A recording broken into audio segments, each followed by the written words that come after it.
তো আজকে আমি চলে গেছিলাম দুর্গাপুরে একটা মেলাতে, আর সেইখানে গিয়ে আমার সঙ্গে সালে এরকম ঘটনা ঘটে যাবে আমি তো কোনোদিন ভাবতেও পারিনি। ব্যাপারটা হচ্ছে আজকে রাত 12টার সময় একটু মেকআপ টেকআপ করে স্যুট বুট পরে চলে যাচ্ছিলাম মেলা দেখতে। ঘাটে যতই খোঁজো আমি থাকি ঝরে, আমার খবর নিতে গেলে যাবে তুমি ভরে। সালা আজকে একটা বউ নাই বলে এরকম সালা ছোটখাটো ভুলগুলো হচ্ছে। আর অজ্ঞ পেছনে আমি একটা বান্ধবীকে নিয়ে চলে যাচ্ছিলাম মেলাতে বউ খুঁজতে।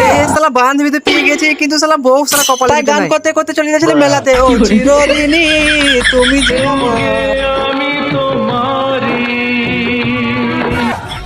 হ্যাঁ গাইস, তারপর 62 বছর পর আবার চলে আসলাম মেলা ভিতরে। আমি সেলিব্রিটি মানুষ বলে আমাকে সবাই রাস্তা ছেড়ে যাও যাও ভিডিও করো ভিডিও, কিন্তু লাস্টে সালা এরকম সালা ভিড়ের মধ্যে পড়ে যাবো কোনোদিন ভাবতেও পারিনি।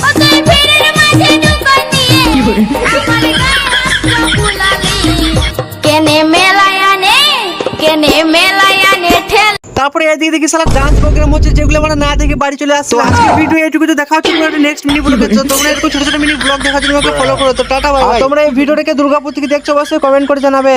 তো আজকে আমি চলে গেছিলাম দুর্গাপুরে একটা মেলাতে, আর সেইখানে গিয়ে আমার সঙ্গে সালে এরকম ঘটনা ঘটে যাবে আমি তো কোনোদিন ভাবতেও পারিনি। ব্যাপারটা হচ্ছে আজকে রাত 12টার সময় একটু মেকআপ টেকআপ করে স্যুট বুট পরে চলে যাচ্ছিলাম মেলা দেখতে।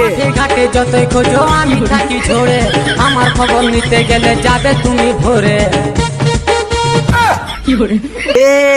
সালা আজকে একটা বউ নাই বলে এরকম সালা ছোটখাটো ভুলগুলো হচ্ছে। আর অজ্ঞ পেছনে আমি একটা বান্ধবীকে নিয়ে চলে যাচ্ছিলাম মেলাতে বউ খুঁজতে। সালা বান্ধবী তো পেয়ে গেছে, কিন্তু সালা বউ সালা কপালে গান করতে করতে চলে যাচ্ছিলাম মেলাতে। ও চিরদিনই তুমি যে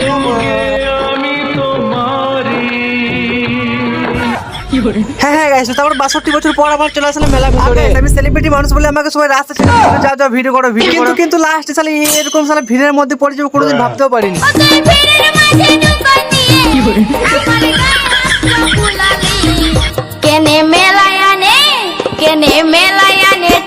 তারপরে এদিকে দেখি সালা ডান্স প্রোগ্রাম হচ্ছে, যেগুলো আমরা না দেখে বাড়ি চলে আসছে। আজকে ভিডিও এইটুকু তো দেখা হচ্ছে, নেক্সট মিনি ব্লগে। তোমরা এরকম ছোট ছোট মিনি ব্লগ দেখার জন্য আমাকে ফলো করো। তো টাটা বাই বাই। তোমরা এই ভিডিওটাকে দুর্গাপুর থেকে দেখছো অবশ্যই কমেন্ট করে জানাবে।